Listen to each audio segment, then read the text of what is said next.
Con 43 minutos, Carlos Caro, abogado penalista, ustedes ya lo conocen, nos acompaña en estudios para aclarar varios puntos. Señor Caro, ¿cómo está? Muy buenos días. ¿Cómo está, de lo que es jurídicamente permitido con respecto a las últimas acusaciones, las implicancias a las exautoridades y también de cómo se está conformando la oficialización ya de estas denuncias para implicar, por ejemplo, en el caso a Susana Villarán por el dinero que se aportó para la no revocatoria, el dinero que habría ingresado de manera ilícita, porque todo es un supuesto hasta ahora, en el caso de Ollanta Humala y Nadine Heredia, y cómo no, temas pendientes que ha dejado el caso del expresidente Alan García. ¿Cómo no? Arranquemos con el tema de Susana Villarán, porque es lo último que ha ocurrido. Se ha solicitado una variación de comparecencia a prisión preventiva, pero aparentemente esto compromete también a mostrar nuevas pruebas. Sí, evidentemente, porque el fiscal ahora está alegando, según la noticia pública, que no han sido 3, sino han sido 10 millones de dólares. Así es. Es decir, estamos hablando de una suma en verdad cuantiosa, la más grande, hasta donde yo veo, del caso Lavajato después de Toledo, considerando que estamos hablando de un gobierno municipal, no estamos hablando del gobierno nacional. Ahora, el tema central acá es que ya hay corroboraciones que se han traído de Brasil, tanto de Barata como de la propia empresa OAS, a través de las declaraciones del señor Valfredo. Y desde el punto de vista procesal, eso implica prueba nueva, y la prueba nueva fortalece el primer elemento para una detención preventiva, que es graves y fundados elementos de convicción de la comisión de un delito. No obstante, la prisión preventiva lo que tiene que demostrar es que hay peligro de fuga. Exactamente, ese es el segundo elemento, donde el fiscal veremos si muestra algo nuevo, porque lo que se está haciendo acá en el Perú es que a partir del argumento organización criminal, gravedad de las penas, se ha generado una suerte de presunción de que la persona va a rehuir la acción de la justicia. Hay una conexión mental ahí que los jueces están revisando, porque la Corte Suprema en las próximas semanas va a convocar a un pleno casatorio para definir los alcances de la prisión preventiva para este tipo de casos. Claro, porque se ha criticado durante los últimos meses que hay una especie de abuso de la solicitud de prisión preventiva, tomando en cuenta la conducta de muchos de quienes son imputados o quienes son denunciados en actos de corrupción, ¿no? En teoría, y usted nos dirá si es que esto se cumple a rajatabla, si es que uno de los imputados va diligentemente a sus citaciones, contribuye con la justicia, da información certera y, digamos, va en esa línea de conducta, no debería ser ordenado en prisión preventiva. No ha sido así en todos los casos. No ha sido así casi nunca, ¿no? Se pensaba al inicio de que había una suerte de cargamontón contra Keiko Fujimori, pero le pasó lo mismo a Kuczynski, le pasó lo mismo a García. Le pasó lo mismo a Ollanta Humala y Nadine Heredia, incluso una reversión del mismo. Exactamente, pero si vemos el panorama internacional, eso no es así. Por ejemplo, en Brasil, el caso Lula da Silva, que es el más emblemático de los funcionarios públicos del caso Lavajato, él fue a prisión una vez que fue condenado, nunca fue a prisión preventiva.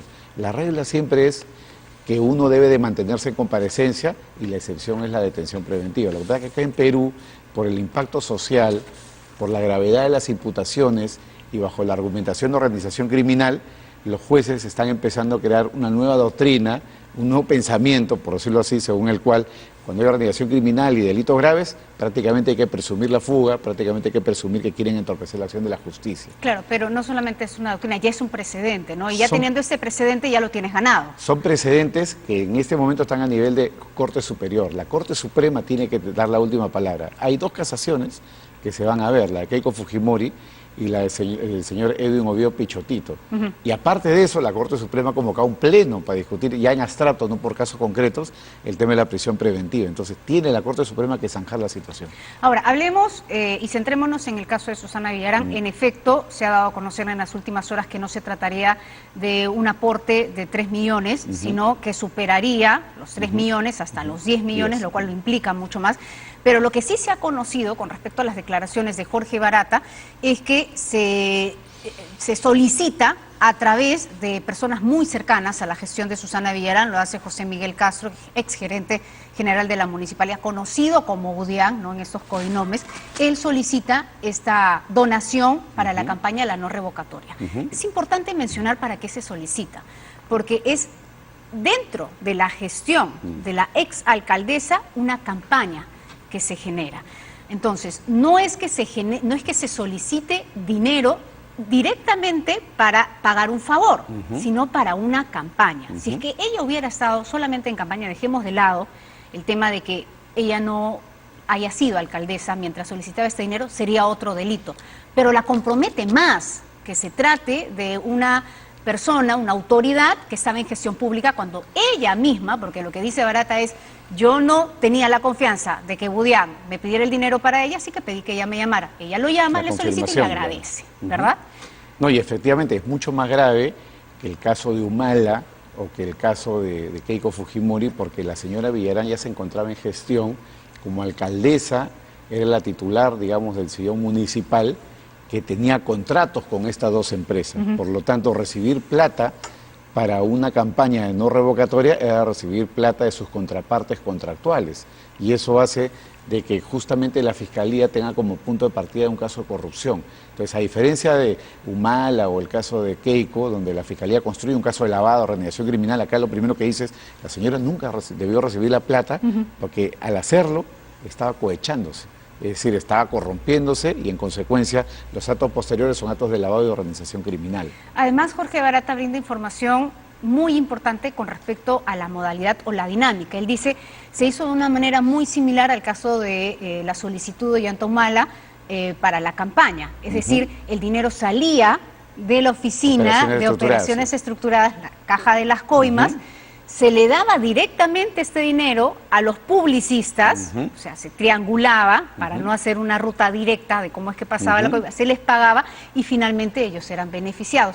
Pero aquí, señor Carlos, se toma algo más en cuenta. El fiscal superior Rafael Vela detalla, a la Fiscalía le llama la atención, en los tiempos que se firmó la concesión Rutas de Lima, en enero del 2013 a favor de Odebrecht, y se suscribió la adenda número 1 de la línea amarilla en febrero del 2013, en beneficio de OAS.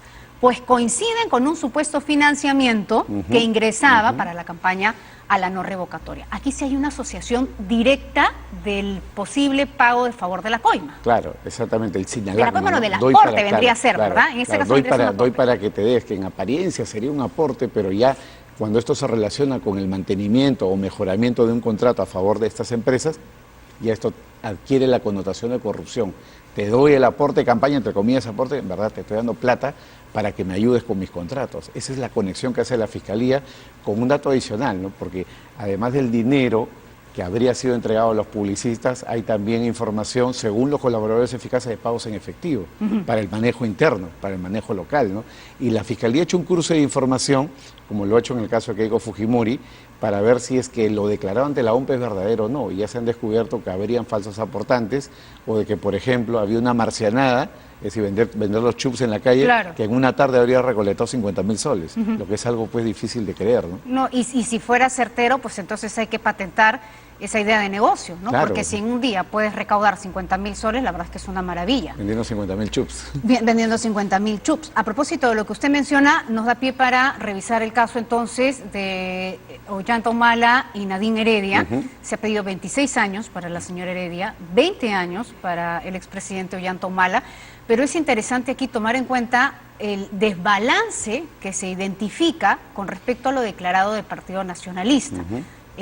En el marco de esta controversia, si es que el Partido Nacionalista, como una organización de representación ciudadana, puede ser uno de los responsables, puede ser imputado o no como una herramienta de delito o como una fuente de delito. Vamos a revisar, por cierto, lo que publicaba hace unos días el diario Perú 21 con respecto el resumen de esta información del desbalance patrimonial.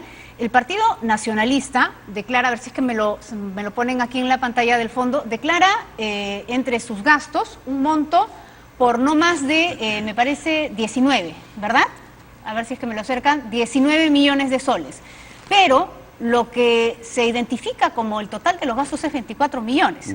Una cantidad de dinero importante que no se ha sabido explicar. Claro. No solamente hay desbalance en los hallazgos de la Fiscalía, también el hecho de que muchas personas que fueran declaradas por el partido como donantes no donaron la cantidad de dinero que por lo menos ellos inscribieron. Es decir, si es que se dijo que ellos estaban aportando 10.000 soles, ellos han declarado que no contaban con ese dinero, que sí aportaron, pero que fue 800 soles, ¿verdad? Y Perú 21 además hace un trabajo muy detallado porque identifica todos esos aportes negados, da los nombres, da los aportes y hace el comparativo con lo que aparentemente se declaró.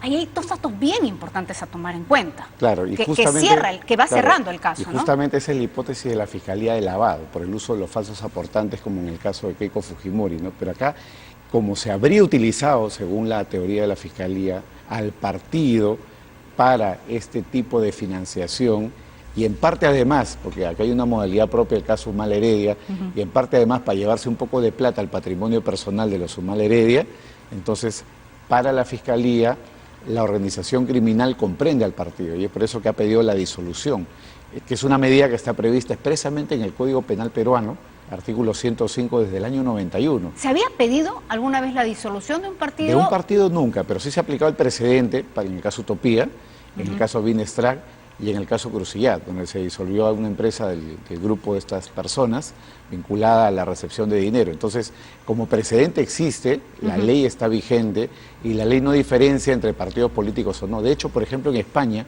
que es la fuente de esta regulación, esto no está permitido sino hasta el año 2015. A partir del año 2015 los españoles dijeron no hay razones para que no se pueda disolver un partido para casos graves. Entonces, según la Fiscalía, acá hay gravedad y es algo que se va a discutir en el juicio, porque hay un acuerdo plenario que es el 7 del 2009 de la Corte Suprema Peruana, que dice que la disolución de una persona jurídica solamente cabe cuando la finalidad es propiamente criminal. Por ejemplo, una casa de cambio de fachada para lavar dinero, ¿no?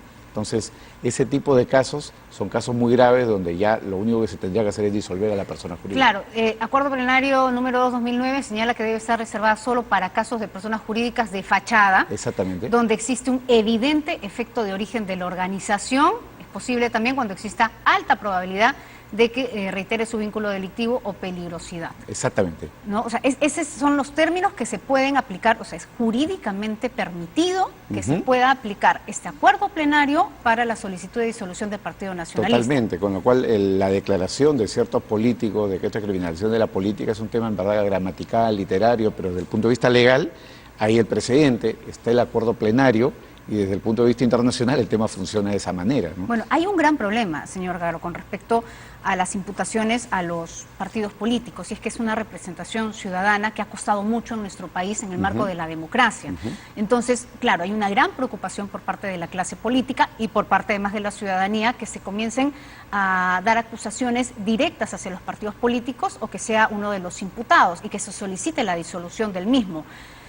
¿Cómo lograr un balance para que no se debilite la democracia que hemos ido logrando, que todavía es muy vulnerable en nuestro país, pero que hemos ido logrando en los últimos años? Súper importante porque siempre, digamos, la restricción para no disolver partidos viene por el uso político de esta herramienta legal. Pero si estamos hablando de un poder judicial independiente, si estamos hablando de una lógica de limpieza de lo que es los partidos políticos, creo que esto más bien puede ser un mensaje hacia el futuro. Los partidos no deben hacer eso y los partidos deben comprometerse con la limpieza de sus campañas, al punto que hay proyectos de ley para considerar a los partidos políticos como organizaciones pasibles de sanción penal, meterlos en la ley 3424, o en segundo lugar, para crear oficiales de cumplimiento, es decir, sujetos obligados a reportar operaciones sospechosas ante la UIF, cosa que los partidos hasta el día de hoy no quieren, porque les ha gustado convivir un poco con la lógica de manejo la plata como quiero, la manejo como mi chacra y sobre un poquito me la llevo. Claro, y hay una gran debilidad en la figura de las declaraciones de estos aportes en los partidos políticos, y es que la persona que está postulando, el máximo representante en ese momento en una campaña del partido político, no tiene por qué conocer el origen de los aportes. Y esa es una responsabilidad que sí debería asumir el candidato. Totalmente. O sea, no puede ser que ahora todas las ex autoridades que han sido convocadas o ex representantes de partidos políticos que han sido convocadas por supuestamente recibir coimas de Odebrecht digan, bueno, es que en mis funciones no estaba el conocer cómo se manejaba la tesorería y a quién se le pedía, a quién no se le pedía. Perdóneme, pero no le estaban sponsoreando a usted. Claro, no le estaban dando dinero a su imagen. Totalmente. O sea, ahí hay una responsabilidad directa, eso no se puede eludir. No, sin duda, ¿no? Y además acá se genera una suerte de fuente ovejuna, ¿no? El tesorero no sabe, el candidato no sabe, el tesorero tampoco sabe, nadie sabe nada y al final se genera una suerte de lavada de manos, el gran bonetón. Y la solución a esto es que desde el punto de vista legal se le impongan a los partidos políticos la obligación de reportar operaciones sospechosas, como los bancos, claro, como los notarios. Es decir, si ellos reciben aporte de campaña, los tienen que justificar y tienen que reportarlos en tiempo real, no como pasó durante la campaña de la no revocatoria, donde le preguntaban a la señora Tauce, ¿y de dónde viene la plata? Y decía, ya vamos a informar, pero claro, y la gente va a votar el día que va a votar en el sentido que corresponda, sin saber quiénes son los aportantes de campaña, quiénes están financiando. ¿Qué gran vacío permitió esta modalidad del pitufeo del dinero en los partidos políticos, ¿no? Porque ahora el argumento de los representantes de las organizaciones políticas, desde Fuerza Popular, pasando por el Partido Nacionalista, hasta Fuerza Social y todos los que están implicados, es, bueno, nosotros recibimos la donación de un gran empresario, el aporte de un gran empresario, no lo declaramos, aceptan que no lo declararon, pero ese dinero ingresó mediante el pitufeo. O sea, Claro. ¿qué gran vacío permitió eso? El primer vacío, que todavía lo tenemos, es que no existe en el Perú el delito de financiación ilegal de partidos. Lo acabamos de aprobar en referéndum el año pasado, pero el Congreso todavía no ha hecho su trabajo de aprobar el delito. Una vez que ese delito exista, los partidos se van a comprometer con el control de las finanzas. Y el segundo vacío que hay es que los partidos políticos están desligados del sistema de prevención del lavado de activos, no están conectados con la UIF. Para que haya esa conexión... O sea, todos los ciudadanos sí lo estamos, pero los partidos políticos no que lo son están. Grandes receptores de dinero no. No lo están. Entonces, es importante que los partidos sean sujetos obligados por la ley a tener oficiales de cumplimiento que reporten, tipo auditores, que reporten en tiempo real a la UIF el origen y destino de los fondos de campaña. Pero, por ejemplo, esa es una gran defensa en estos juicios, ¿no? Yo legalmente no estaba obligado a reportar.